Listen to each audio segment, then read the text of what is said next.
Hello and welcome to the War Report. Now, to avoid last week's little mishap, we are recording two different programs at once, so we'll see how that works out. So you're either going to get what's on the OBS or just the Google Hangout. But with that out of the way, let's get right into the news this week because oh boy, it's been a big week. So last week we covered the Iran issue, and the week before that we covered the Iran issue, and pretty much every week since you've been on back to the show, we've opened the show either one of the first three topics has been something related to Iran. And it must. Only wonder why that issue would follow you and be so relevant to you. I'm pretty there might be something to that. I don't know. But point Well, being, you know what? It's been a very up and down roller coaster news cycle with Iran and Trump. Like, even if you're not into the foreign policy or international politics, Trump makes it interesting. I think the Iran's responses make it interesting. It's a very unique thing to be seeing on the theater of international politics. oh no, this is like Trump versus Kim on steroids. Oh yeah. But yeah, this news cycle has been a complete roller coaster. Like last week, I felt like I was scraping the bottom of the barrel, which maybe it's not too much of a tragedy that we lost last week's show. But then the week before that, I was like, oh, so much information. But just a brief set of facts. So of course, there's a standoff in the Gulf again between the war of words. Iran shot down a drone belonging to the United States. Now, of course, Iran claims it was over their airspace. The U.S. claims it was in international airspace. But of course, there was just massive outrage. We need to take action. Well, the funny We need to avenge that flying kite. We need to avenge that robot kite. Well, the funny thing about the claim of where the drone was, because this was kind of the argument in the first place, and the claim about the drone being over international waters is kind of ridiculous because the Gulf of Oman has only two territories, and that's Oman's territory or Iran's territory. There is no international waters region. The U.S. operates through the Oman's territory. That's where CENTCOM operates from. And so when the U.S. in this sense is saying international waters, they're actually saying you shot the drone over Oman's territories where we operate. But to try to get everyone all riled up about it, it's called international waters. Yeah, and just as an aside, the interesting thing about Oman is they've played almost a broker role, at least between Iran and Saudi Arabia, ever since the revolution in Iran. So it's interesting that especially it was allegedly shot down over their airspace, trying to maybe sully things there. I don't know. Maybe I'm putting on my tinfoil hat too much. But after that, now the I'm not sure how much I believe this. But I'm just going to accept it's the common narrative is that in response to this, Trump ordered a retaliatory strike on several Iranian targets, including radar sites, airfields, nuclear facilities, and everything they've been talking about striking for the past 40 years. That is. But last moment, the way Trump tells it at least is he asked what would the casualty count be. He was told 150, and he just said in his noble heart to call off the strike. Now, I don't know whether he actually reversed it last minute or whether this never happened. I have a feeling if this never happened, we would have heard about it already. But at the end of the day, Trump went with his instincts and did not bomb Iran. So at the very least, there's that. Yeah, in the report of the 150 soldiers dead, he was stating it would be Iranian soldiers at some military base or what have you. I think this is what he was insinuating. But the issue with that is that the fact that the drone was shot down by a homemade missile defense system, it really calls to question whether a U.S. bomb would actually land on Iranian soil. Now, obviously, you could technically shoot a barrage, a million arrows, so to speak, but that's not what Trump did in the two previous airstrikes in Syria. In fact, Syria was able to shoot down many of the missiles that were launched Yeah, during the Trump airstrikes. in both 2017 and 2018, the Russians and the Syrians claimed. I believe the first time they claimed they shot down all the missiles, whereas the U.S. said all the missiles landed on target. And then this last time, the Syrians said they shot down about 79, while the U.S. said all landed on target. So I'm assuming they shot down about 40, 50 each time. Yeah, and that's you know, in the Syrian context. Now Yeah, with with Iran, outdated S-200s with Russian military technology from 1967. Iran, they have S-300s.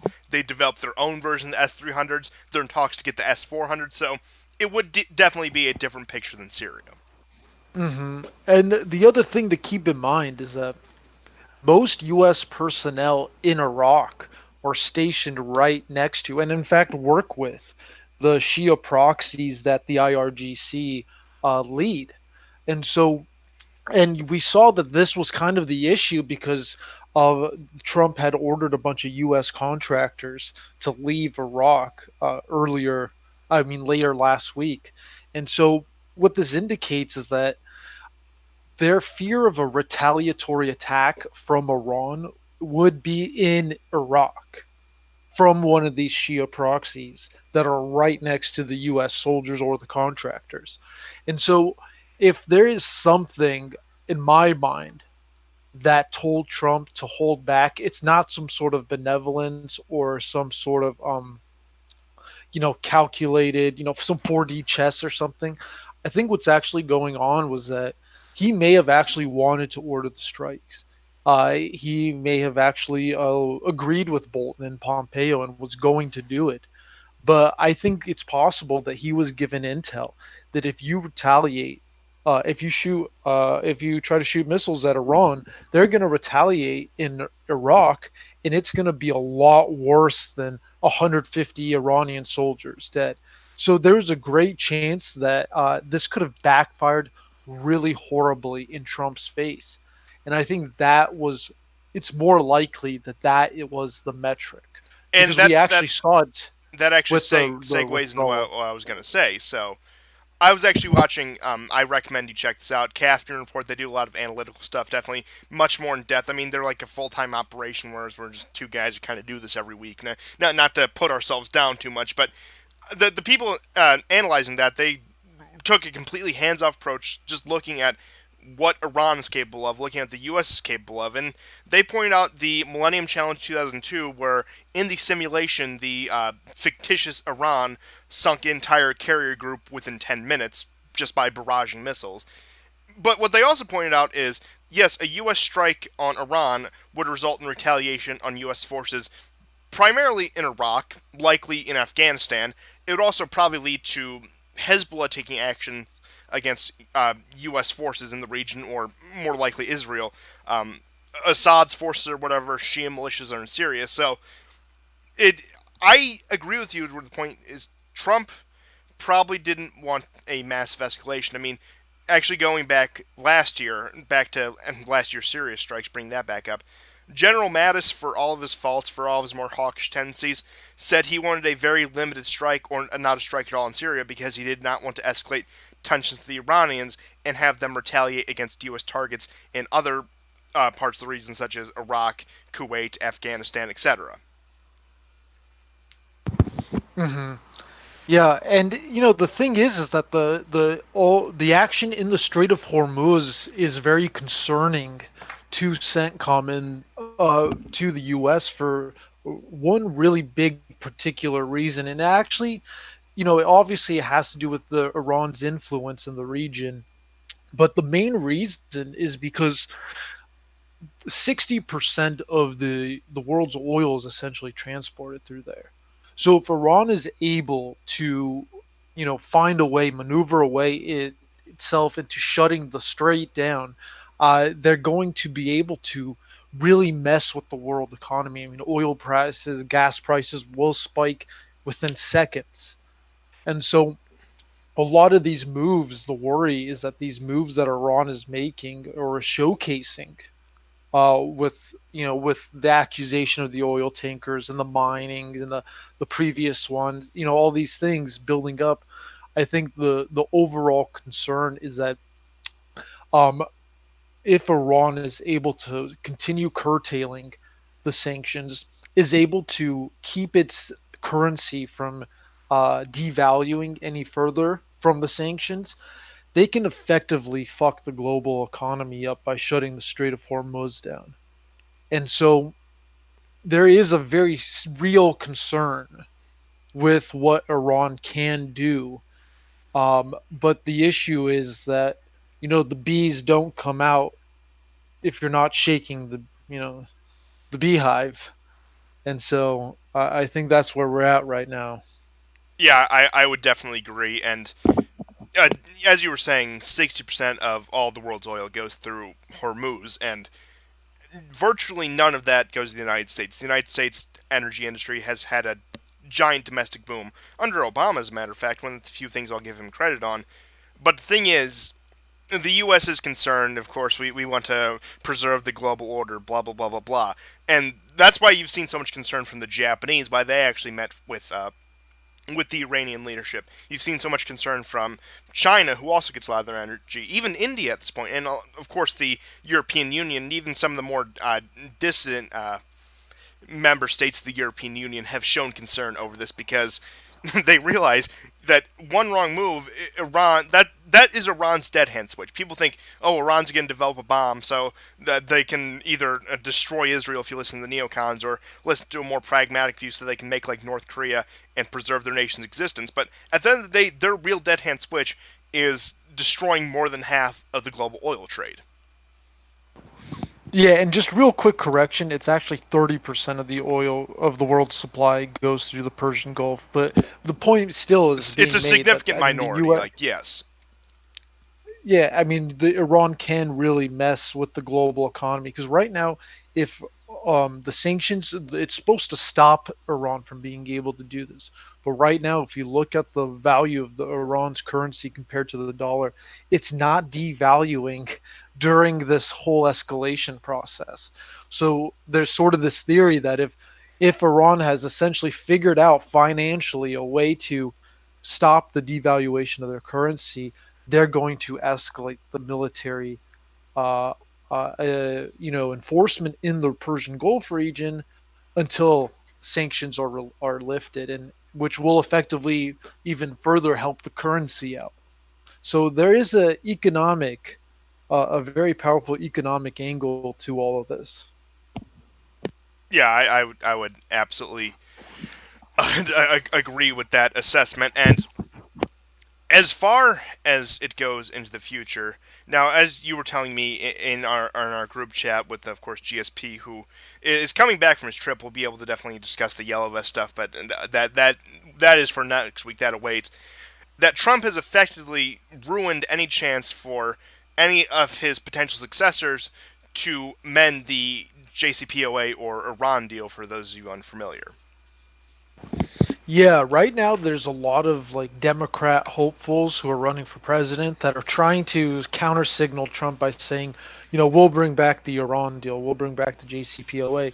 But the problem is that, like we've explained before, Trump and his admin have curtailed and broken the deal in such a way that it's basically irreparable. And the only way to essentially bring it back is through a new deal. And this was part of John Bolton's original plan.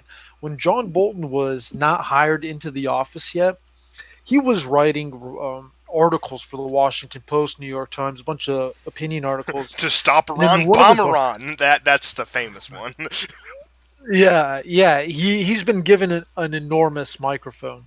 But my point being is that in one of his articles, he basically states that, quote, Iran is not likely to seek further negotiations once the JCPOA is abrogated, but the administration may wish to consider rhetorically leaving that possibility open. So this was John Bolton's plan from the very beginning to sabotage the JCPOA in such a way that it fails. Iran won't be able to renegotiate or won't even want to do it. So no Democrat hopeful can come in and say, "Oh, I'm going to revive this," because it's not possible. It's a fantasy at this point. And so and then you can hear Bolton and Trump in their public statements. They've been saying like, "I want a deal, I want to talk," up until this morning's tweet, and we can get to that later. But But my point being is that Bolton has publicly stated in all of his opinion pieces before getting hired on that Trump is able to abrogate the JCPOA, Iran's not going to renegotiate a deal, and so that will heighten tensions. Yeah, and you can see with Iran's rhetoric lately, as they were saying. I mean, they said some things about Trump that would probably get me banned if I repeated it, especially with the way YouTube is becoming. But again, that's aside the point. But Well, well, the quote seems to be mistranslated, but at the same time, the translation isn't any much better. So basically, what happened was Trump yesterday called for he made new sanctions against Iranian officials, listing individuals. And what's funny and pointless about this is, so what is a sanction? A sanction basically says is that you can't travel to the U.S., you can't trade and barter with an American, and you can't basically get U.S. dollars. Well, none of these individuals that Trump listed in the sanctions actually traveled to the U.S., hold assets, or purchase anything from the U.S. The only one who actually travels to the U.S. is Iran's actual foreign minister, who is going to be named later this week, possibly Thursday, as the next sanction, which would prevent him from traveling, effectively preventing negotiations that they're claiming they want, going back to Bolton's original plan to keep it rhetorically open. But right now, the what happened was the individuals were sanctioned, and in his little like executive order signing, Trump says he calls the Ayatollah Khomeini. Now the that first one, it is the one who's been dead since the 80s. yeah, 30 years. And so he effectively sanctioned a dead guy from traveling. This dead guy is not allowed to travel to the U.S., trade and barter with the U.S., purchase U.S. dollars.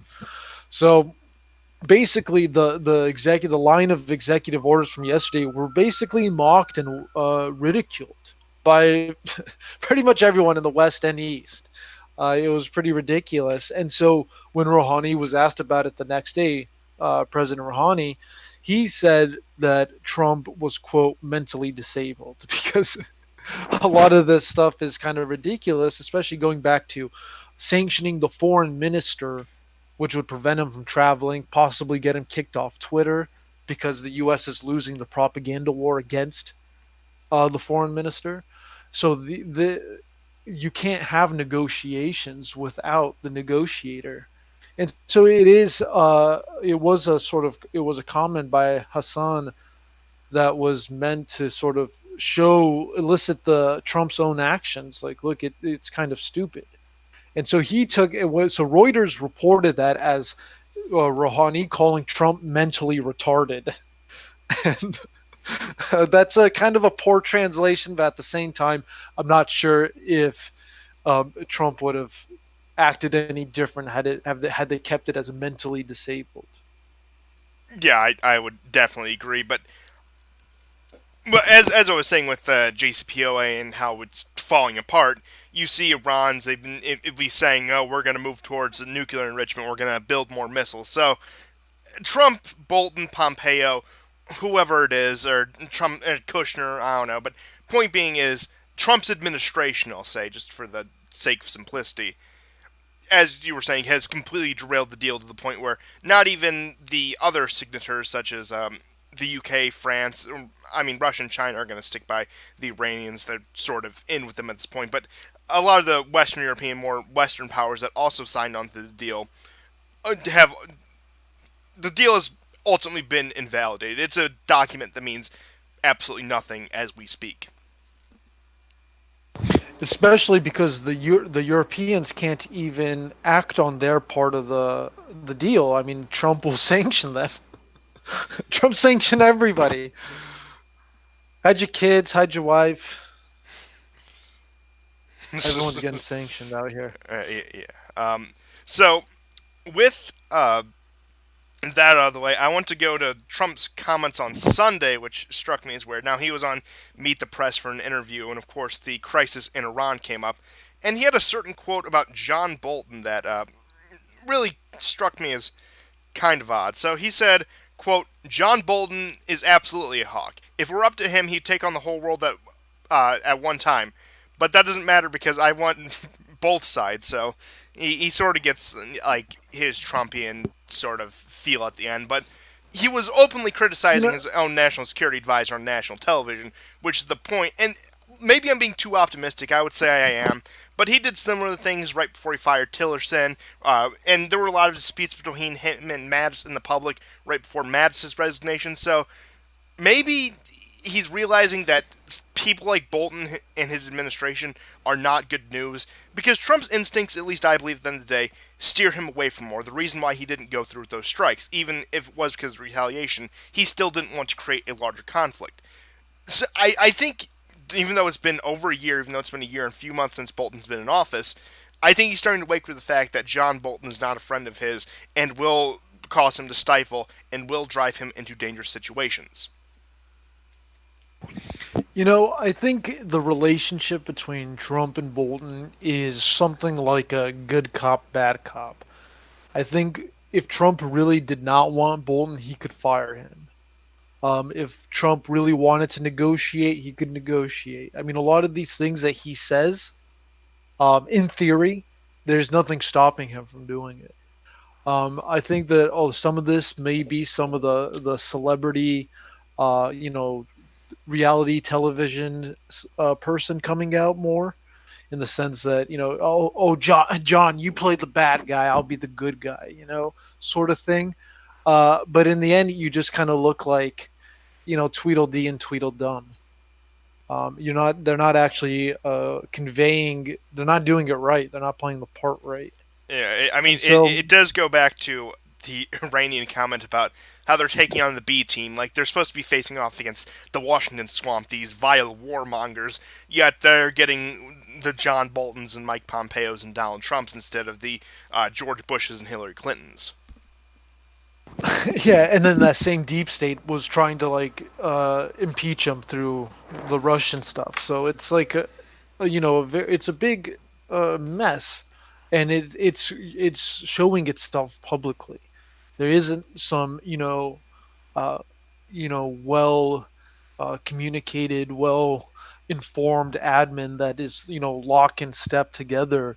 I think they're clear. Not only are they clearly divided, but with their public statements is trying to cover for it as opposed to being anything actual explanatory.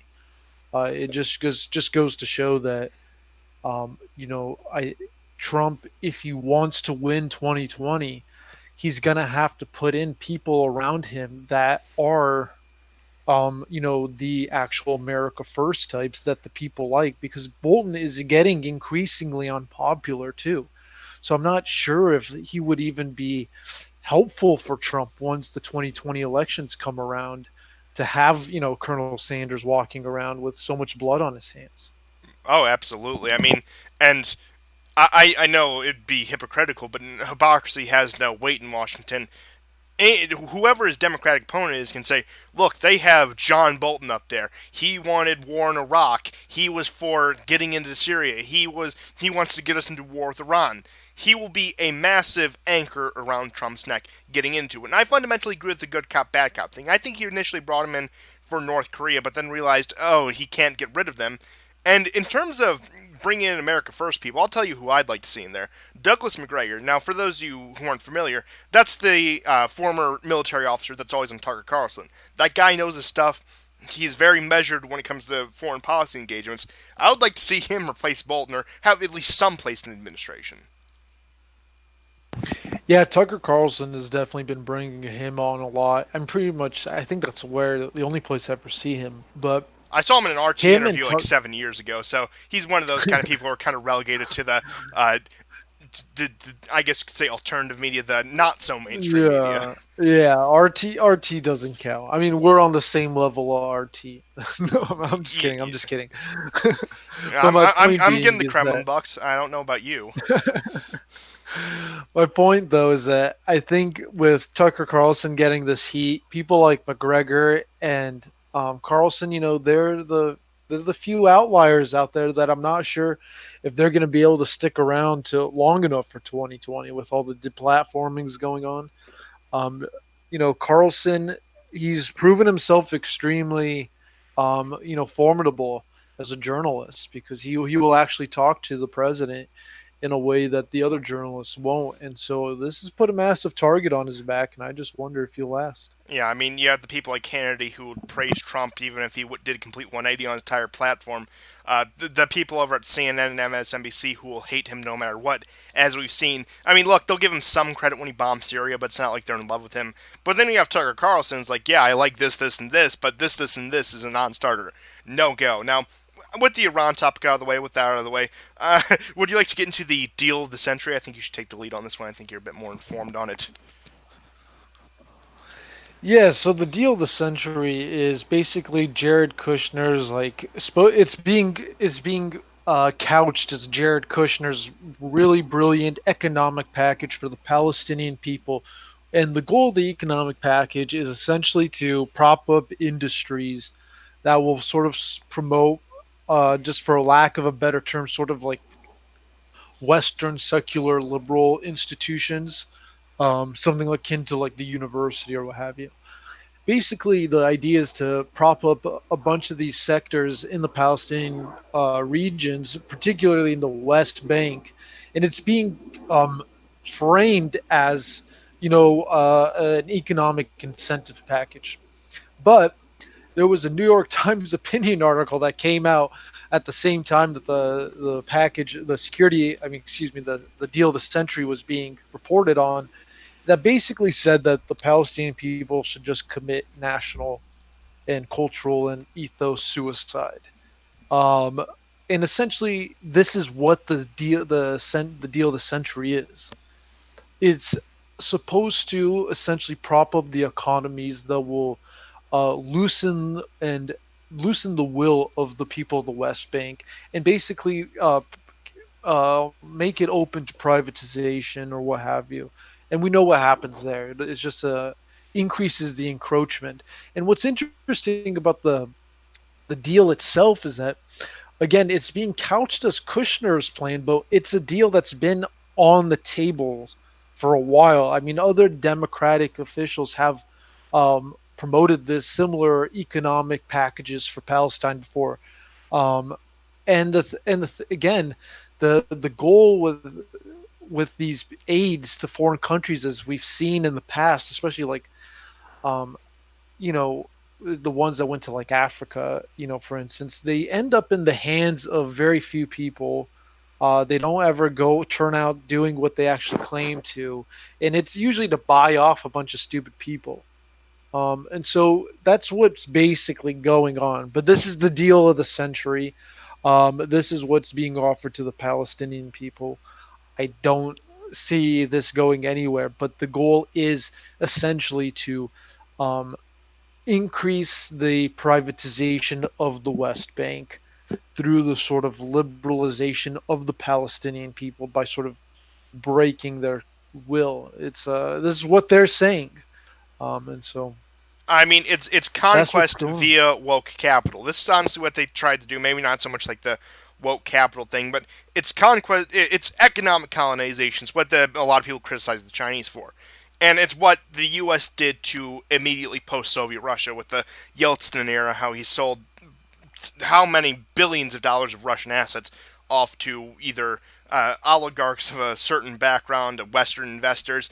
So that is what the deal of the century is in short. They're trying to do that to the West Bank, open it up, and pretty much just homogenize them through economic means. Yeah, and also this is a lot of money that is U.S. taxpayer money that is going to nefarious reasons. I mean, it's going to be presented in the news as Jared Kushner and the Trump admin's economic aid package to the Palestinian people. See how benevolent they are. But it's a theft of the American people and it's a theft of the Palestinian people at the same time. And Yeah, that's the key point. I mean, nobody's benefiting from this besides the Israeli ruling class and the American ruling class, which, believe it or not, have a lot in common in more ways than you'd think. That's aside the point, but yes, Yep. this is the wonderful peace deal. I mean, it just Hmm. it's a soft form of building settlements rather than sending in the Israelis with their tavors and their diapers and setting up camp in somewhere in the West Bank. Or we're gonna throw up a McDonald's. We're gonna open a Planned Parenthood. Yeah, and I don't see this going anywhere. I think it's largely been mocked in the media. It's only getting praise in Israel. So I don't know what's gonna come of it, but we'll find out next week, and I'll report on it then. Oh yeah, I couldn't have seen that one coming. But just to tie up a couple more on the Iran issue. So we talked about how Trump sort of backed down, was sort of getting soft on them, but uh, now before Trump made his tweet about, let me read it verbatim here. I'll pull it up right here. Iran leadership doesn't understand the words nice or compassion. They never had. Sadly, the thing is they they do understand his strength and power, and the U.S. is by far the most powerful military force in the world, with $1.5 trillion invested in the last 2 years alone. And he made that tweet immediately after Bolton met with Israeli officials. So make of that what you will. I figured that was just a little addendum I had to add onto the Iranian issue that I left out before. Yeah, Bolton and Pompeo, they're on their Middle East tour. Pompeo was going to all the Arab Gulf states, and Bolton was going to Israel, and it looks like Bolton is he's pronouncing U.S. foreign policy from Israel right now. Oh boy, where have we seen that one before? Right before the Syria pullout, that's where we've seen that one before. It looks like right now, this morning too, just real quickly, I'm just getting this.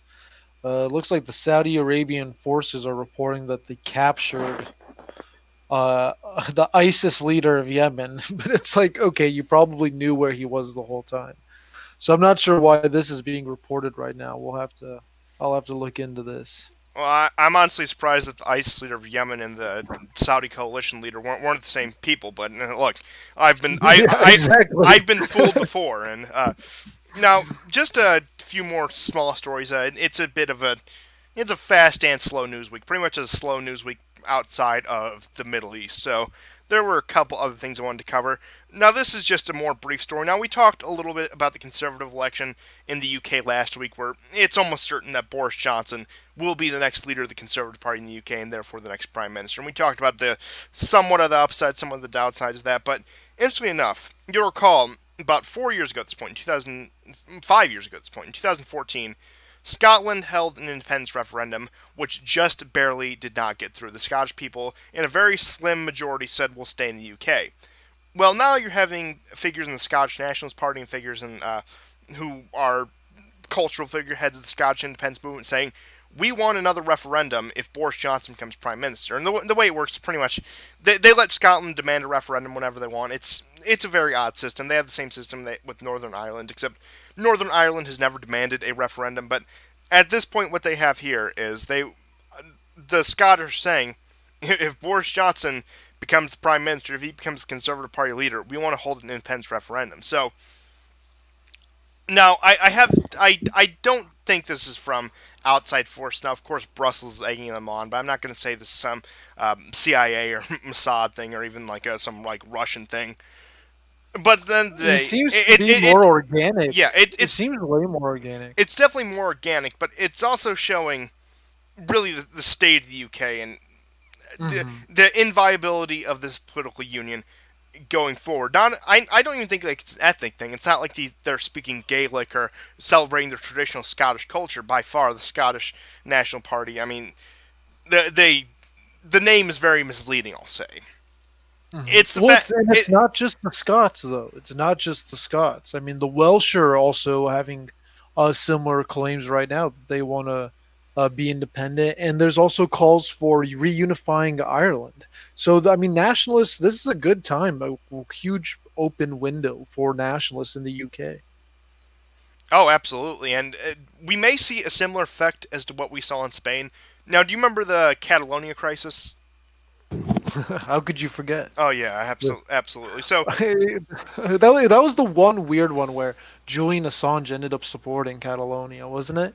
yeah, I thought that was a That bit was odd. I supported it, but hear me out. Because the backlash to it caused nationalism to rise again in Spain. You recall they were singing Franco songs, they were throwing up Roman salutes. It was all very surreal. yeah, I do remember that. That was a weird storyline, but go on. But point being is, as whenever secessionism rises in a country, the I guess say dominant population becomes more nationalistic. So I'm hoping if we get more Scottish nationalism, Welsh nationalism, Northern Irish nationalism, Irish reunification talks, I'm hoping that the English people will have their reaction to that, where they will become more nationalistic themselves. And the breakup of that union may actually be for the best. It may be the healthiest solution. It may bring, I guess, could say, a sense of pride back to being an Anglo, an Englishman, in these places that have been liberalized and diversified, such as London, such as Birmingham, such a lot of these major English cities in which you hear a lot of crisis, a lot of crime spikes, a lot of migration. It may, in a roundabout way, drive the British people, the English people in particular, to take action in England. hmm And honestly, I'm surprised that the Ireland hasn't reunified sooner. I mean, the Catholic Protestant debate seems to have been blown over by the atheists anyway, so why not? I mean, at least in Southern Ireland, at least in the Ireland proper, the Republic.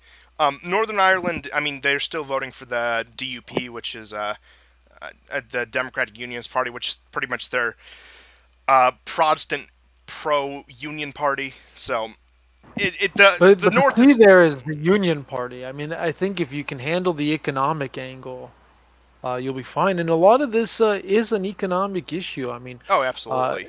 England isn't able to get out of Brexit. I mean, I don't know if Boris Johnson's actually going to be able to follow through with Brexit. I think that a lot of these people will be dissatisfied with the election of Boris Johnson. And so I understand that all the conservatives are saying that they're going to continue. I think Boris Johnson gave his estimate of October 29th or something. I remember reading that somewhere. The 31st, the Halloween Brexit, which is the deadline. Halloween Brexit. Yeah, which is the deadline that pushed back to. I mean, it's been a horror show already, so might as well just perfect day for it to happen if you ask me. So Well, it's almost better if it doesn't, in the sense for these independence movements, though, because then it gives them even more of a reason to go out and vote. Because I mean, like you said, the last vote, I mean, they lost by a hair. yeah, well, But it, it's interesting. It may be actually better in that terms, like if you want to spark nationalism in the British Isles.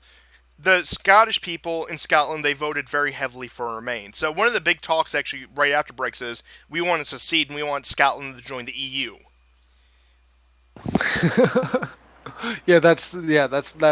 that defeats the purpose of Brexit. Yeah, we're going to sacrifice our. Instead of submitting to London, we're going to submit to Brussels.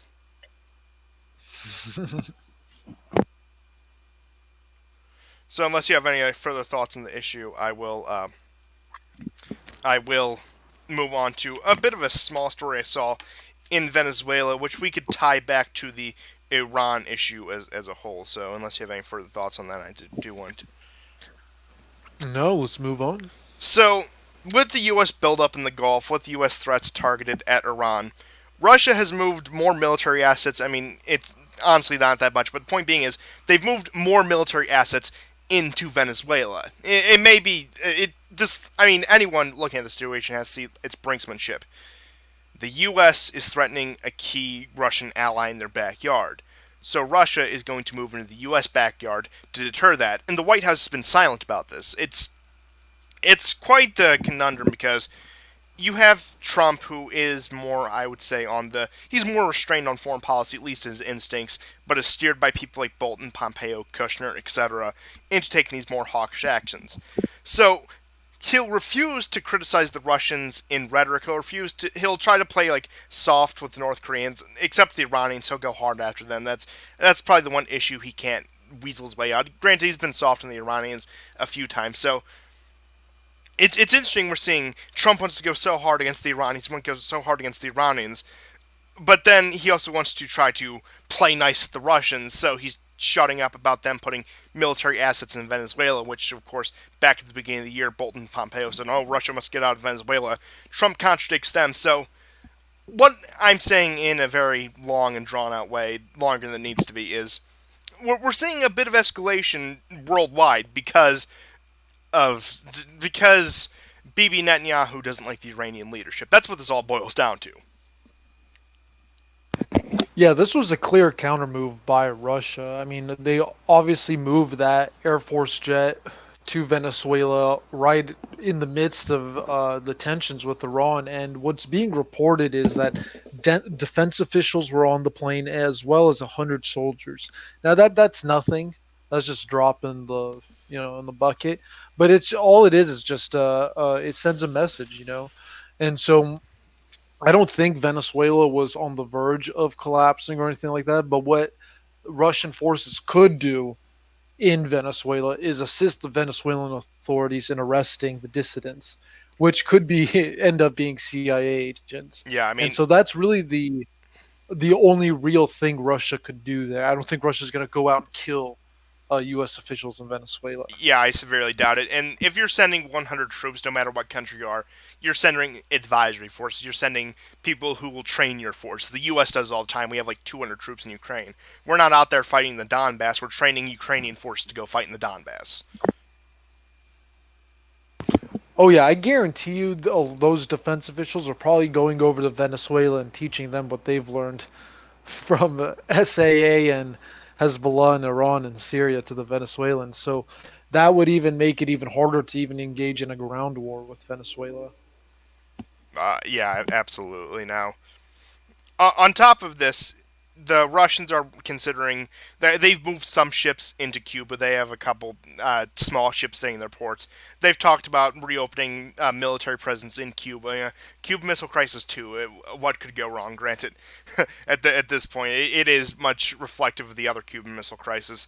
Move assets right on the Russian border, and then when they respond in kind, then we're on the brink of nuclear war. Just the way these things work. I don't know, but point being is, I mean, I've said this a million times over. It's official. We're in a new Cold War. Russia is countering their moves. We're returning to multipolarism. The U.S. is no longer unchallenged, even if, in theory, it outweighs challenger now. Pretty much every military simulation we've ran against the Russians and the Chinese, both individually and with them paired, we have not done well. Especially against the Chinese, we have not done well in a hypothetical war in the Pacific. But I just figured, yeah, while we're doing this, actions have consequences. Russia will respond in kind. Hmm. Yeah, absolutely. And I don't see Venezuela getting too much hotter than it has, um, in the past. Um, and there were even reports that there were more arrests going on of dissidents. So I think the Venezuela issue is definitely has simmered down, and I think Russia's just using it to their advantage too. Yeah, I mean, I would say the worst case scenario for something in Venezuela is they get into some firefights with the Colombians or one of the other neighbors, and nothing much comes of it. Mm-mm. Nope. So should we move on to G20, U.S. China? I was gonna do Pompeo and some of the developments in Korea, but yeah, that'll be a short Oh one, yeah, so I'll let's get do that. that. For, So go ahead. Pompeo is he's been talking about, oh, we delivered this letter to the North Koreans. Progress will ensue. And of course, Trump will be taking a visit to South Korea soon. So, despite the failure in Hanoi, despite the freezing, almost grinding to a dead halt talks between the U.S. and North Korea, not necessarily between the two Koreas, it looks like Trump, despite all of the other actions, which I can only imagine what the North Korean leadership is thinking right now between the moves in North Korea, in Iran, and Venezuela, and thinking, oh yeah, I'm glad I held on to these thermonuclear weapons. Well, at least these atom bombs. And it's like, oh, these may have saved my ass. That's probably what Kim's thinking right now. But point being is, it's fascinating how when you have some sort of deterrence, even when it's 50s era nuclear weapons, how much more conciliatory the U.S. is towards you as opposed to somewhere like in Iran, like Assyria, like a Venezuela. And I mean, what do you think the letter even said in the end? I mean, what is he gonna do? Just threaten more sanctions? Yeah, I imagine it was one of those letters that started out like, oh, thank you, Chairman Kim. We've made so much progress. It's been so great speaking with you. Just don't do anything more. I'll have no choice to put more sanctions on. I have a feel it was probably one of those more limperest threats you'll see he does with North Korea. Yeah, I mean that's probably why. I mean, and it's possible that after Trump and Kim met, that they agreed that they wouldn't have a war of words over Twitter or something anymore. So this may have been some sort of response to Kim, but Trump wasn't going to do it publicly. Yeah, I would definitely agree that they're probably they may be feuding via the postal service. They may be taken back a little rather than making public threats. But point being is it's a bit I guess you could say white pilling to see that at least Trump has got something right. But the most hilarious thing, as I've said before, is the fact that what U.S. policy has shown is if you have nuclear weapons, if you can get a nuke before the U.S. reacts, they'll play nice. hmm Yeah, I mean it remains to be seen too, with how it's going to play out with North Korea because right now it seems like they're just going forward with more nuclear tests. I mean, there's been reports pretty much once a month over the last 3 months of a new test or some sort of missile or weaponry testing. And so I don't know what Trump is trying to do right now over there with that situation, but what was originally this big showcase of the Trump Kim summit has pretty much fizzled into nothing. Yeah, And as I say about the Trump Kim summit, uh, at the very least, despite all the failures, the two Koreas are talking, which we discussed further. That they pretty much have no choice at this point. But at the end of the day, we're seeing North Korea become more integrated into. I mean, for example, Kim met with Putin. He's been meeting with the Chinese leadership. So we're seeing North Korea not necessarily drop its isolationist tendency and return to the world stage, but more so return to the sphere that you would expect it to. So North Korea is becoming more open, but again, we're probably not going to see McDonald's and Planned Parenthood in Pyongyang.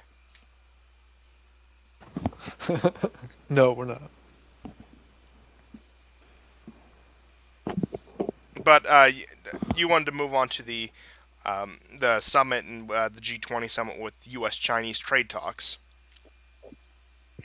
Yeah, I just want to point out that the G20 summit is going on this week in Japan. Now, the G20 is just the 20 biggest economic powers. Basically, discuss trade. Now, the main talk of the meeting is going to be U.S.-China relationship. It's obviously an extremely complicated situation right now because so far, as we know, Trump has been imposing tariffs on all the imported goods from China. There's over 500 billions of goods that come from China, so he has a lot to work with in terms of the what to levy taxes onto. But the problem here that Trump's running into is that the U.S. continues to keep borrowing from China. Last year, we borrowed close to 800 billion in total, and we're on track by the end of the year to borrow 900 billion. And there's a possibility that Congress might pass legislation to borrow even more. And so it's kind of a really bad situation to be in the trade talks with China because China has accumulated so much in treasuries, and they own pretty much about 9% of the debt here in the U.S. And so China is going to try to shake up the trade war by trying to sell off some of their accumulated treasuries. So that's how they're going to counter the tariffs. And so this will we'll see how this will affect the economy and the markets, but it's possible there will be a slight jolt, maybe even an effect on interest rates in the U.S. So we'll see. Oy vey, not the interest rates. But China, they're not dumb. They're not dumb. They see that in this trade war, our main weapon kind of is tariffs. I mean, we don't import enough goods, or I mean, excuse me, export enough goods to China to really challenge them economically, or through markets, or through entire sectors of the economy. Right now, we can only levy taxes and borrow money. So we'll see what happens, but there's not going to be a foolproof plan for this for either parties. Um, Yeah, I definitely get what you're saying, and a lot of people talk about it. I've been guilty of this before, where look at how much leverage the U.S. has over China. Look how much we buy from them. We could collapse their economy. Well, as you were saying, in kind, look at their how much of the U.S. debt they own. We have each other in a situation. It's mutually assured destruction economically, at least. And instead of, I mean, of course, we had that with the nuclear weapons, but we also had that with each other's economies. The problem with Trump is I've simultaneously seen him where it's like, oh, we need to challenge China economically. We need to take on economically. We need to really put them in their place on trade. But oh, we want a trade deal with China. We want more free trade with China. We want to make a deal with China. He wants to play both at once, and instead of picking one or the other, keeping up the status quo with China, where we just keep the trade with them, or saying, look, the time is over. Nixon made a mistake. We're going to start treating China as a rival in everything, including economics. But Trump wants to do this thing where he plays both. It's similar to what he does with Russia. Like, oh, I want to meet with Putin. He's a great guy. He's a great leader. But nobody's been tougher on Russia than me. So it's, again, as GSP described it, the schizophrenia of American foreign policy. oh yeah, absolutely. But I mean, the relationship with China is just so complicated and just so nuanced because of the economic relationship, and so the G20, we'll see how it'll bear out. But I expect the mainstream media to report low or slumping markets by the end of the week, only because China is probably going to sell off those treasuries. Yeah, I would expect that too. And I think that's the last piece of news we had for the day. That's all I have. That's all I had too. So a bit of an abrupt ending, but fortunately, I made a contingency plan. We'll have both these recorded. I recorded on two different programs, so hopefully you guys enjoyed this more laid back, less formal episode of the War Report. I didn't have much time to do the notes this week. I apologize for that, but we'll see you guys next week, and goodbye. Thank you. See you later.